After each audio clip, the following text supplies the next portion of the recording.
வணக்கம். இரவு நேர பிரதான செய்திகளின் ஊடாக நர்மதா சிறையில் முதலில் தலைப்புச் செய்திகள்.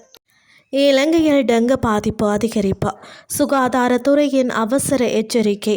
பயிர் சேதங்கள் மற்றும் மனித வனவிலங்கு மோதல்களை கட்டுப்படுத்த அரசாங்கம் விசேட திட்டம்.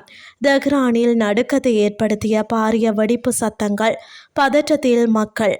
இனி விரிவான செய்திகள்.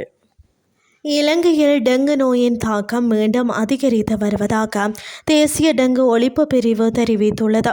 இந்த ஆண்டின் கடந்த 2 மாதங்களில் மட்டும் நாடு முழுவதும் 13,590 டெங்கு நோயாளிகள் அடையாளம் காணப்பட்டுள்ளதுடன் 4 மரணங்களும் பதிவாகியுள்ளன.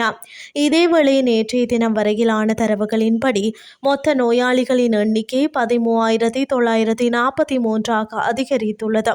டெங்கு பாதிப்பு தொடர்பாக சமூக மருத்துவ நிபுணர் பிரசீலா சமரவீர வெளியிட்ட தகவலின் அடிப்படையில் இந்த ஆண்டில் ஜனவரியில் 7,866 நோயாளிகளும், பிப்ரவரியில் 5,724 நோயாளிகளும், மார்ச் மாதத்தின் முதல் 3 நாட்களில் 353 நோயாளிகளும் அடையாளம் காணப்பட்டுள்ளனர்.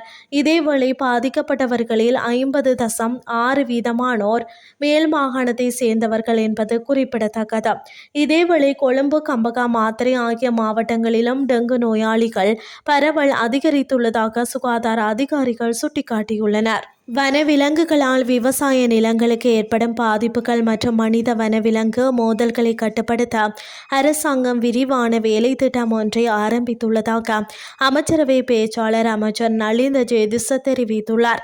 யானைகள், காட்டுப்பன்றிகள், குரங்குகள், சிறுத்தைகள் மற்றும் மயில்கள் மனித குடியிருப்புகளுக்குள் ஊடுருவுவதால் பாரிய சொத்து சேதங்கள் மற்றும் பொருளாதார இழப்புகள் ஏற்படுகின்றன. பல்கலைக்கழகங்கள், விவசாய அமைப்புகள் மற்றும் சுற்றுச்சூழல் ஆர்வலர்களின் ஆலோசனைகளுடன் விவசாய மற்றும் நீர்ப்பாசன அமைச்சு இந்த திட்டத்தை தயாரித்துள்ளது. இந்த திட்டத்தை சரியான முறையில் நடைமுறைப்படுத்துவதற்கான விவசாய அமைச்சரின் தலைமையின் கீழ் விசேட அமைச்சரவை குழு ஒன்று நியமிக்கப்பட்டுள்ளது. இக்குழு புதிய பரிந்துரைகளை முன்வைக்கும் என தெரிவித்துள்ளார். இனி வெளிநாட்டு செய்திகள்.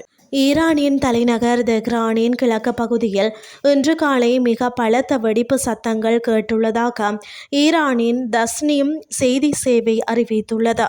மத்திய கிழக்கில் இஸ்ரேல், ஈரான் இடையிலான மோதல்கள் தீவிரமடைந்துள்ள நிலையில் இந்த வெடிப்பு சம்பவங்கள் நிகழ்ந்துள்ளன. தெஹ்ரானின் கிழக்கு பகுதியில் உள்ள முக்கிய இடங்களை இலக்கு வைத்து இந்த தாக்குதல்கள் நடத்தப்பட்டிருக்கலாம் என அஞ்சப்படுகிறது. வெடிப்பு சத்தங்களை தொடர்ந்து நகரின் பல பகுதிகளில் கரும்புகை எழுந்ததாகவும் செய்திகள் தெரிவிக்கின்றன. கடந்த சில நாட்களாக தெஹ்ரானின் வடக்கு மற்றும் மேற்கு பகுதிகளில் இஸ்ரேலிய வான்படை தாக்குதலை முன்னெடுத்திருந்த நிலையில் தற்போது கிழக்கு பகுதிகளிலும் வெடிப்பு சத்தங்கள் பதிவாகியுள்ளன. இந்த வெடிப்பு சம்பவங்களினால் ஏற்பட்ட சேத விபரங்கள் அல்லது உயிரிழப்புகள் குறித்த உத்தியோகபூர்வ தகவல்கள் இன்னும் வெளியாகவில்லை என அல் ஜசீரா செய்திகள் தெரிவிக்கின்றன.